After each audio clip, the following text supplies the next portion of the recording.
PCM education centre पर आपका स्वागत है। चलिए यहाँ देखिए, आपको क्वेश्चन जो है घड़ी से संबंधित क्वेश्चन दिया रहता है। यहाँ जो आपको क्वेश्चन थोड़ा समझ लीजिए, क्वेश्चन का नेचर समझ लीजिए, इसके बाद आगे हम लोग फिर बढ़ते हैं। तो चलिए यहाँ पर जो आपको क्वेश्चन दिया गया है उसको थोड़ा ध्यान से समझिए। क्वेश्चन में आपको ये कहा गया है कि यदि किसी घड़ी में 3 बजकर कितना 3:20 हो रहा है, मतलब 3:20 है, एक घड़ी यहाँ पर इस तरह से दिया गया है और इसमें देखते हैं 12 होता है, 6 होता है, यहाँ 3 बज है, यहाँ 9 इस तरह से लिखा रहता है, 1 2 3 इस तरह से है ना। तो घड़ी में कितना बज रहा है, 3:20 हो रहा है। तो घड़ी के दर्पण प्रतिबिंब में समय बताना है। दर्पण प्रतिबिंब कहने का मतलब यहाँ जो चेहरा देखने वाला आईना है ना, इस आईना को ऐसे रख दीजिए और इसका प्रतिबिंब तो इसमें बनेगा। आईना में जब हम लोग खड़ी होते हैं तो हम लोग को उसमें प्रतिबिंब बनता है, तो उसी तरह से इस घड़ी का भी यहाँ प्रतिबिंब बनेगा। तो जब इसका यहाँ प्रतिबिंब बनेगा तब प्रतिबिंब में समय क्या बजते रहेगा, ये आपको पूछा गया है। चलिए आपको नेचर समझ में आ गया होगा।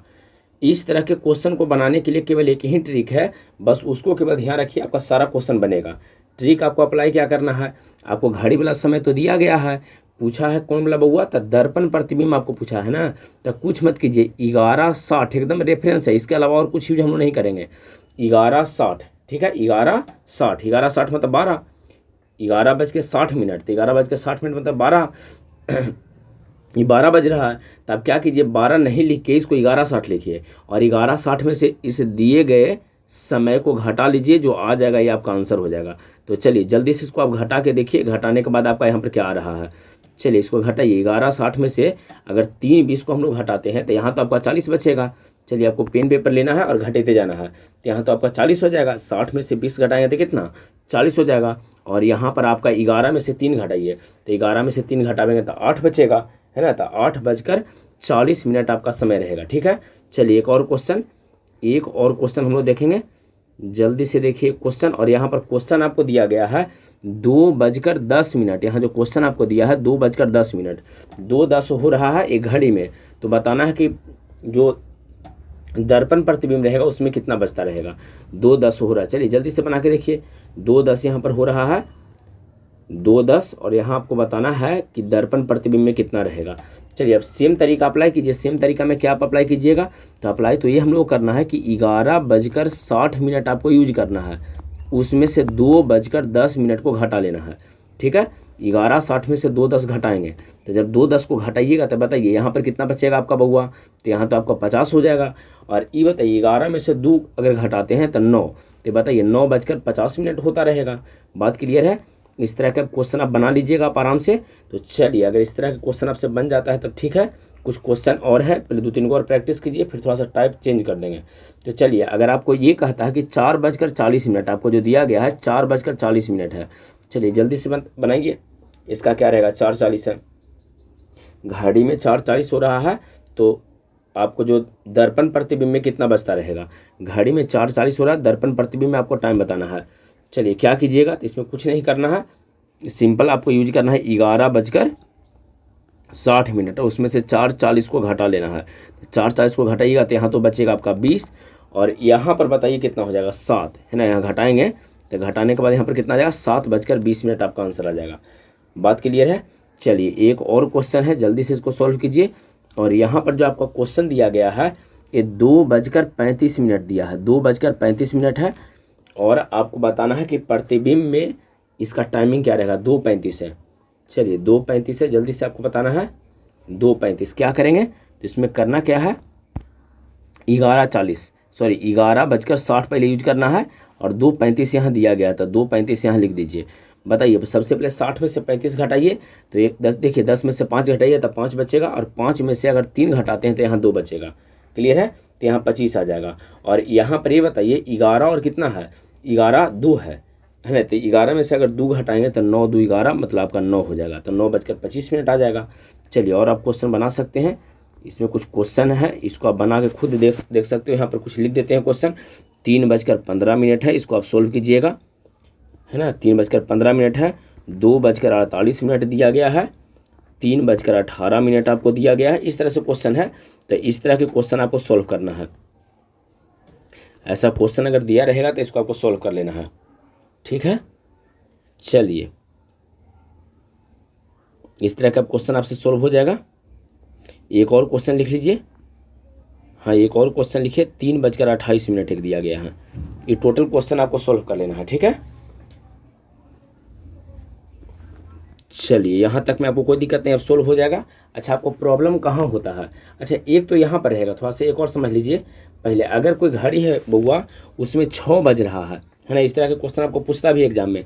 उसमें ये कहा गया है कि घड़ी में आपका 6 बजा है, तो अगर घड़ी में 6 बजा है तो ये सीधा सीधा आपको दे दिया कि 6 बज गया है, चाहे 7 बजा है, चाहे 8 बजा है, चाहे 9 बजा है, तो प्रतिबिंब में कितना बजेगा। अगर सिंपल सा ऐसा दे दिया जाए, तो अगर सीधा सीधा देगा ना, तो अगर उसमें कोई मिनट नहीं देगा तो सिंपली 12 में से घटा देना है। सिंपली 12 में से कुछ करेंगे, घटा लेंगे, सेम ही आंसर आएगा। वैसे भी बनाइएगा तो सब तभी सेम आएगा। जिससे कैसे सेम आएगा सर, तो देख लीजिए कैसे, पहले आप समझ लीजिए। जैसे बताइए, अगर आपको ये कहा गया कि घड़ी में कितना बज रहा है, तब घड़ी में आपको 6 बज रहा है, तो आप कैसे इसको सॉल्व कीजिएगा। तो 11 बजकर कहे थे 60 मिनट, इसमें से 6 बज रहा था, 6 0 0 ऐसे रहेगा, घटाएंगे तो यहाँ तो 60 आपका हो जाएगा। और यहाँ पर बताइए क्या आपका आएगा, तो बताइए 11 में से 6 घटाएंगे तब 5, मतलब 5 बजकर 60 मिनट। खुद बताइए 5 बजकर 60 मिनट मतलब कितना, 5 बजकर 60 मिनट का अर्थ क्या है, 5 बजकर 60 मिनट आपको आया है, तो 5 बजकर 60 मिनट है, इसका मतलब क्या रहेगा, 60 मिनट मतलब 1 घंटा तो होता है ना, तो 1 घंटा ही हो गया। अब 5 बजा हुआ था, 5 यहाँ बजा है, और 1 घंटा ये 60 मिनट मतलब 1 घंटा ये, तब 5 1 6, तो इसका आंसर कितना आ जाएगा, 6 आ जाएगा। अच्छा, सिंपली देखिए 11 60 जो आप लिखे हैं, 11 बजकर 60 मिनट, ये वास्तव में तो 12 है ना, 12 ही ना है। तो अगर सिंगल से आपको देगा तो कुछ नहीं करना, सिंपली उसको 12 में से आप घटा लीजिए। जैसे 6 बजा है तो 12 में से घटाइए 6 को, तो 6 ही उसका आंसर आएगा। उसी तरह से आप समझिए, अगर आपसे ये कहा जाता है, यहाँ समझिए 9 बज रहा है, नहीं घड़ी में 9 बज रहा है, तो बताइए उसके दर्पण में कितना बजेगा। तो बताइए, अगर है ना यहाँ पर 9 बज रहा है, तो 9 बज रहा था, कुछ नहीं करना, उसको 12 में से केवल 9 को घटा ली, तब 12 में से 9 घटाएंगे, है ना, 12 में से हम लोग क्या करेंगे, 9 को घटा लेंगे, ठीक ना। तो यहाँ कितना बजेगा आपका, 3 बज जाएगा, तो यहाँ 3 हो जाएगा। अगर कोई घड़ी में 8 बज रहा है, तो बताइए उसके दर्पण में कितना बजेगा, तो क्या करेंगे, 12 में से 8 को घटा लेंगे, तो 12 में से 8 घटाएंगे तो 4 बजेगा। अगर साधारण सा आपका दिया 7 बज रहा है, सिंपली 7 8 9 10 11 इस तरह से अगर आपको बज रहा है, 12 बज रहा है, तो क्या करेंगे, कुछ नहीं करना है, उसको केवल 12 में से आपको घटा लेना है। तो 7 जो यहाँ आपको दिया है, और ये कह रहा है कि घड़ी में 7 बज रहा है, तो दर्पण में कितना बजेगा, है ना, दर्पण प्रतिबिंब में कितना बजेगा। तो क्या कीजिएगा, इसमें सिंपली 12 में से 7 को घटा लेंगे, है ना, तब 12 में से अगर 7 को घटाइएगा तो क्या रहेगा, 5, तब 5 बजेगा। ये आपका आंसर हो जाएगा। बात क्लियर है। तो सेकेंड टाइप था जो सिंपल सा देगा, बस आप ऐसे इसको लिख दीजिएगा। चलिए तब अगला क्वेश्चन क्यों चलते हैं, नेक्स्ट समझिए किस प्रकार से इसको सॉल्व करना है। चलिए ध्यान दीजिए, अगला में इस बार आपको क्या है, जैसे मान लीजिए आपको इस तरह से कहता है, थोड़ा सा टाइमिंग में थोड़ा सा चेंजिंग करेगा इस तरह से। जैसे टाइम इस बार आपको मान लीजिए सिंपल सा क्वेश्चन आपको देता है ऐसे कि 11 बजकर, ध्यान दीजिएगा 11 बजकर, है ना, 11 बजकर 30 मिनट देता, तब कैसे सोल्व कीजिएगा। तो 11:30 दिया है, तब क्या करना है, 11:60 में से इसको घटा लेना है। तो 11:60 में से जब घटाइएगा 11:30 को, तो क्या आएगा बताइए, है ना। अगर इस तरह से रहेगा 11 बजकर 30 मिनट है, 11:60 में से घटाना है, तो यहाँ तो 30 हो जाएगा, और यहाँ आपको 0 आ जाएगा। तो ये 0 आने का अर्थ क्या है जी, आपको समझना पड़ेगा। अब है ना, ये 30 बज रहा है, ऐसा तो कुछ होगा नहीं, तो आपको क्या करना है, जहाँ 0 रहता है वहाँ पर आपको 12 लिखना होता है ना। जहाँ 0 रहेगा वहाँ पर आपको क्या लिखना है, 12 लिखना है। मतलब वास्तव में बज कितना रहा है, तो वास्तव में यहाँ जो आपका टाइमिंग हो जाएगा, वास्तव में 12 बजकर 30 मिनट हो जाएगा आपका, है ना। 12 बजकर 30 मिनट, यहाँ पर 0:30 आ रहा है, तो 0:30 जब आएगा तो इसको 12:30 आपको लिख देना है। 0 आएगा उसको 12 लिख सकते हैं, या 12 को आप 0 लिख सकते हैं। ध्यान रखिए सीक्वेंस में हमको क्या ध्यान रखना, 12 को 0 और 0 को 12 आप लिख सकते हैं। अगर 12 आपको दिया गया है बउआ, तो 12 को आप 0 लिख सकते हो, चाहे 0 को आप 12 लिख सकते हो, ये बात आपको ध्यान रखना है। क्लियर है, 12 को 0 या 0 को 12 लिख सकते हैं। फिर से क्वेश्चन देखिए तब आपको समझ में आएगा। जैसे मान लीजिए आपसे ये कहा जाए, क्वेश्चन में इस तरह से आपको कहा गया है कि क्वेश्चन में आपको 11 बजकर 15 मिनट हो रहा है, 11 बजकर 15 मिनट, तो बताइए उसके दर्पण इमेज में, है जो दर्पण प्रतिबिंब बनेगा उसमें कितना बजेगा। तो आप क्या कीजिएगा, 11:60 में से इसको घटा लेना है। तो 11:15 को घटाना है 11:60 में से, बताइए किस प्रकार घटाइएगा। इसको घटाना है। तो जब इसको घटाएंगे तो यहाँ देखिए, यहाँ 5 हो जाएगा, और ये 5 यहाँ एक 45, यहाँ 5 हो गया है, और यहाँ पर 5 में से यहाँ 45 हो जाएगा। ये हो गया कंप्लीट, और ये तो आपको 0 हो जाएगा। तो ये बताइए इसका वास्तविक आंसर क्या है, यहाँ तो 0 आ गया है, तो यहाँ 0 0:45 तो होगा नहीं, इसको टोटल एक साथ मिला के हम लोग क्या लिख देंगे कि 12:45, तो 12:45 होते रहेगा। बात क्लियर है आपका। चलिए अगेन एक और क्वेश्चन देखिए। इस तरह के क्वेश्चन आपको दिया गया है, जिससे मान लीजिए आपको ये कहा गया है कि 11 बजकर, है ना, 11 बजकर समथिंग आपको 44 मिनट हो रहा है, 11:44, इसको दर्पण में कितना बजता रहेगा, 11:44 का दर्पण में क्या बजेगा। तो बताइए आप 11:44 का दर्पण में क्या बजेगा, इसके लिए क्या कीजिएगा, तो पहले 11:60 यूज कर देना है और इसको 11:44 इसमें से घटा लेंगे हम लोग, 11:44 को इसमें से घटाने जाएंगे। तो जब घटाइएगा तो क्या बचेगा, यहाँ बताइए, जब इसको आप हम लोग घटाएंगे तो यहाँ पर क्या बचेगा आपको, तो यहाँ पर बताइए, यहाँ तो 6 हो जाएगा और यहाँ वास्तव में यहाँ 16 आएगा, है ना। यहाँ जब 60 में से 44 घटाएंगे 16 और 11 में से 11 घटेगा तो 0, लेकिन 0:16 तो हम लोग लिखेगा नहीं, ये वास्तव में कितना हो जाएगा 0:16, तो इसको आपको लिखना नहीं है, इसको लिखें कितना 12:16 जीरो आ गया है, तब 12:16 आपका आंसर हो जाएगा, 12 बजकर कितना आएगा 16 मिनट हो जाएगा। यहाँ तक क्लियर है। चलिए अब आगे अगला क्वेश्चन की ओर हम लोग चलते हैं।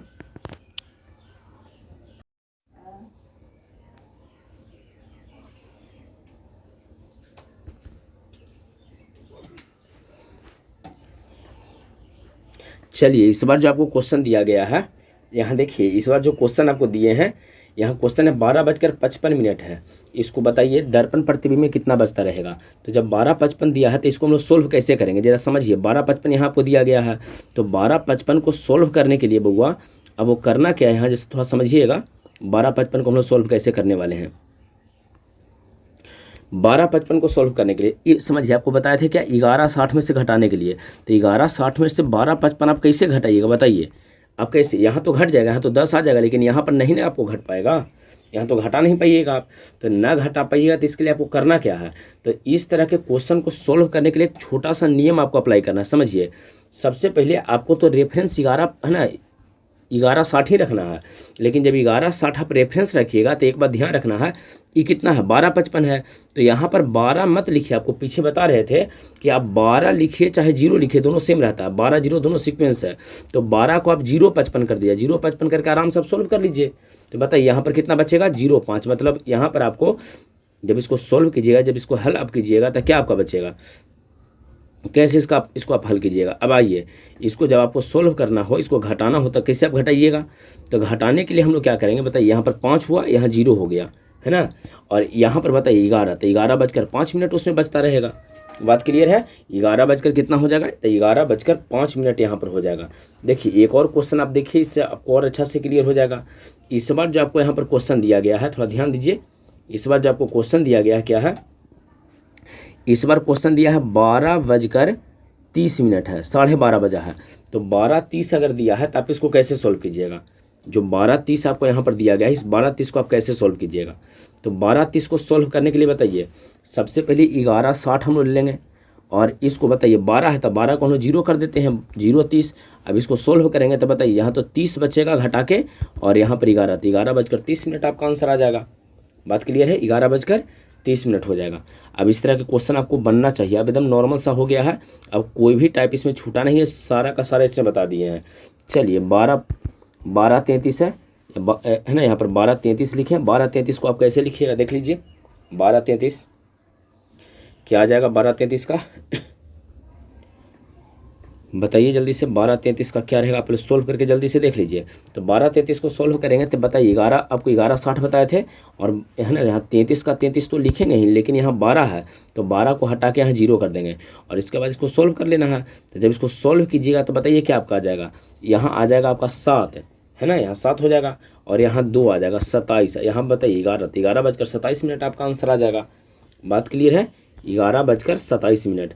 चलिए एक और क्वेश्चन है, 10:12 है, इसका आपको बताना है, 10:12 आपको दिया गया है क्वेश्चन में, 10:12, तो 10:12 में 12 मिनट आपको यहाँ पर दिया गया है, इसका क्या रहेगा या इसका इमेज किस प्रकार से बनेगा, या इमेज में क्या बचता रहेगा ये आपको बताना है।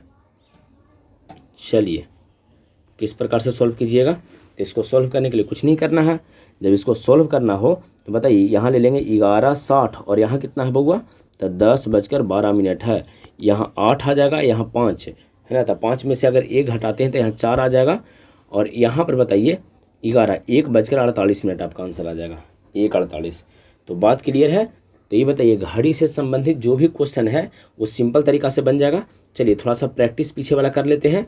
तो एक छोटा सा क्वेश्चन आपसे पूछ रहे हैं, जल्दी से आपको बता देना है। क्वेश्चन ये है बउआ कि अगर 7 बज रहा है ना, घड़ी में अगर 7 बज रहा है तो ये बताइए कि उसके प्रतिबिंब जो है, प्रतिबिंब दर्पण प्रतिबिंब में कितना बजेगा। तो सिंपल सा दिया है, तो 12 है, 12 में से 7 को घटा लेंगे तो 7 5 12, 5 बजता रहेगा। आंसर हो गया। क्लियर है। अभी तो आपको समझा रहे थे, घड़ी में मान लीजिए आपको 11 बज रहा है, घड़ी में कह रहा कि 11 बज रहा, प्रतिबिंब में कितना बजते रहेगा, तब 12 में से 11 घटाओ 1 बजता रहेगा। बात क्लियर है, इसमें कोई दिक्कत नहीं है। अब आइए थोड़ा सा घड़ी से संबंधित एक बात थोड़ा समझ लीजिए। पीछे वाला आपको क्लियर है, पीछे वाला में कोई दिक्कत नहीं है, पीछे वाला आपको है ना टोटल आप उसको केवल रिपीट कीजिएगा। अब थोड़ा सा देखिए एक बात है, कभी कभी क्वेश्चन इस प्रकार से रहेगा बुआ, ये क्वेश्चन में थोड़ा ध्यान से समझो। कहेगा कि 1:30 और कह देगा 20 सेकेंड हो रहा है, ऐसे देगा है ना। मिनट, इस बार घंटा, मिनट और सेकंड तीनों दिया गया है, तो घड़ी में कितना बज रहा है, इसको कैसे सोल्व कीजिएगा। तो एक बात ध्यान रखिएगा, अगर इस तरह के कभी आपको प्रॉब्लम आ जाता है ना, ऐसा कभी आपको प्रॉब्लम आ जाता है, तो एक बात आपको ध्यान रखना है कि यहाँ पर आपको एक रेफरेंस क्या ध्यान रखना है। यहाँ जो रेफरेंस है, या रेफरेंस में आपको क्या ध्यान रखना है उसको आप समझिए। रेफरेंस में आपको क्या ध्यान रखना है, तो यहाँ पर जो रेफरेंस आपका रहेगा, यहाँ ध्यान रखिए 11:59 और 60 सेकेंड, इसमें से आपको घटाना है ना। 11:59 और 60 सेकेंड, इसमें से आपको घटा लेना है। ये रेफरेंस तीन को, अगर घंटा, मिनट और सेकंड तीनों दिया रहता है तो 11, 59 और 60, ये भी 12 ही बजा हुआ, आप ध्यान से देखिएगा तो 12 आपको नजर आएगा। 11, 59, 60 से आपको सोल्व करना है। ये बताइए 60 सेकंड ये है, तो 60 सेकंड में के मिनट, 1 मिनट, तो 1 मिनट यहाँ लेकर जोड़िए, तो जब 1 मिनट जोड़िएगा तो 59 मिनट है 1 मिनट, 60 मिनट हो गया। तो 60 मिनट में 1 घंटा, 1 घंटा मतलब 11 घंटा, यहाँ 1 घंटा, तो टोटल कितना आ जाएगा, 12 घंटा हो जाएगा। तो यहाँ रेफरेंस आपको क्या रखना है जी समझिए। तो आपको रेफरेंस यहाँ पर बउआ ध्यान रखना है, क्या आपको रेफरेंस में क्या ध्यान रखना है, 11, 59 और 60 ध्यान रहेगा आपको। 11, 59 और 60 आपको रेफरेंस ध्यान रखना है। तो चलिए अब जब इसको सोल्व करने जाएंगे तो हम लोग कैसे सोल्व करेंगे थोड़ा देख लीजिए। तो जब यहाँ पर आपको क्वेश्चन में क्या दिया गया है, 1 बजकर कितना दिया है वो 30 मिनट और 20 सेकंड दिया गया है। तो अब क्या कीजिए, 11, 59 और 60 ले लीजिए, इसको 1, 30 और 20 से घटा लीजिए, आपका आंसर आ जाएगा। बस और कुछ नहीं करना इसमें। इस तरह के क्वेश्चन को सोल्व करने के लिए ये आपका सिंपल सा विधि है, इसको सब सोल्व कर लीजिएगा। बताइए यहाँ कितना आ जाएगा, यहाँ तो आपका 40 आ जाएगा, सिंपल से आप घटा लीजिए। यहाँ आपका कितना आ जाएगा वो यहाँ देख लो, तो यहाँ आपका आ जाएगा 29 है ना। यहाँ घटा के देख लीजिए 9, यहाँ 9 में से अगर 0 घटाएंगे तो 9, 5 में से 3 घटाएंगे तो 2, और यहाँ कितना आ जाएगा तो 10:29 और 40 सेकेंड आपका आंसर आ जाएगा। ठीक है ना, 10:29 40 सेकेंड। बस केवल यही एक है, 3 को जब दिया रहेगा बउआ तो 3 को देगा, तो इस वाले फैक्टर का आपको 11, 59, 60 आपका प्रयोग करना है। 11, 59, 60 आपका प्रयोग करना है। चलिए एक और क्वेश्चन देख लीजिए। मान लीजिए कोई घड़ी है, उसमें 10:11 और 11 सेकेंड हो रहा है, 10, 11 और 11 हो रहा है, 10:11 और 11 सेकेंड हो रहा है। तो अब आपको ये बताना है बउआ कि उसके प्रतिबिंब में कितना बचता रहेगा। तो प्रतिबिंब के लिए आप क्या करोगे, तो प्रतिबिंब के लिए कुछ नहीं करना। जब प्रतिबिंब सोल्व करेंगे तो हम लोग कितना यूज करेंगे, 11, 59, 60, इसमें से 10, 11, 11 को घटा लेना है, माइनस कर देना है। ठीक है, इसको आपको माइनस करना है। जब माइनस करने जाएंगे तो यहाँ पर बताइए कितना बचेगा। यहाँ जो है आपका, ये आपका कितना बचेगा बउआ, तो यहाँ पर देख लीजिए आपका 49, सॉरी यहाँ थोड़ा देख लीजिए पहले, बताइए। हाँ यहाँ तो 9 हो जाएगा और यहाँ पर 5 होगा नहीं, आप तो जैसे एक 45 लीजिए तो 9, यहाँ 5 और 5 में से 4 घटाइए तो कितना आ जाएगा आपका 49 हो गया है। बात क्लियर है। अब यहाँ पर घटाइए, 59 में से घटाएंगे तो यहाँ पर बचेगा 8 और यहाँ पर बचेगा 4, ये भी क्लियर है आपको। और यहाँ पर कितना हो जाएगा, 1 बचेगा, तो है ना 1:48 और 49 सेकेंड, ये आपका आंसर आ जाएगा। बात क्लियर है। और जहाँ 12 रहे ना घटे के चांस है तो कुछ नहीं करना है, सिर्फ 12 रहेगा और ना घटे के चांस है तो उसको 0 बना देना है, जिस तरह से आपको बताए थे है ना। 12 वाला को आप 0 बना लीजिएगा। जैसे मान लीजिए आपसे A कहा जाता है, समझिए 11:55 और 53 सेकेंड हो रहा है, ऐसा आपको क्वेश्चन दिया गया। 11:55 53 सेकेंड है, तो बताइए ये प्रतिबिंब में कितना दिखेगा आपको सर। तो प्रतिबिंब में देखने के लिए आप क्या कीजिएगा, तो प्रतिबिंब में देखने के लिए पहले एक रेफरेंस आप ले लीजिए। तो रेफरेंस कितना होता है, तो रेफरेंस आपका होता है 11, है ना, कितना 59, 11 59 60। आप आराम से इसको घटा लो, यहाँ हो गया 11 55 53, आराम से इसको घटाइए 11 55 53 को। तो जब घटाएंगे तो यहाँ पर क्या आएगा बताइए, जब इसको आप घटाइएगा तो यहाँ बताइए 53, यहाँ 7 बचेगा, तो 0 7 यहाँ लिख देते हैं, ठीक है। यहाँ आ जाएगा आपका कितना, तो 0 और ये कितना आ जाएगा 4, है ना, 4 और इधर 0 आ गया है, 0 हो जाएगा, है ना। तो ये कितना है वास्तव में कितना हो रहा है, तो यहाँ 0 कहने का मतलब 12:04 और 7 सेकंड हो रहा है। 0 कहने जो यहाँ आपका 0 आ गया है बउआ, तो 0 जो यहाँ पर आया है, 0 कहने का मतलब 12:04 और 7 सेकंड, ये आपका आंसर हो जाएगा। क्लियर है। तो चलिए, आपको आई होप कि वीडियो आपको अच्छा लगा होगा, इन्फॉर्मेटिव है ना। क्लॉक से संबंधित जो भी क्वेश्चन है आराम से इससे बन जाएगा, और केवल एक ही विधि आपको बताएं, कोई विशेष विधि नहीं बताए हैं। आराम से इसको आप कंप्लीट कीजिए। वीडियो लाइक कर देना है, चैनल सब्सक्राइब कर दीजिए, दोस्तों के साथ इसको शेयर कीजिएगा।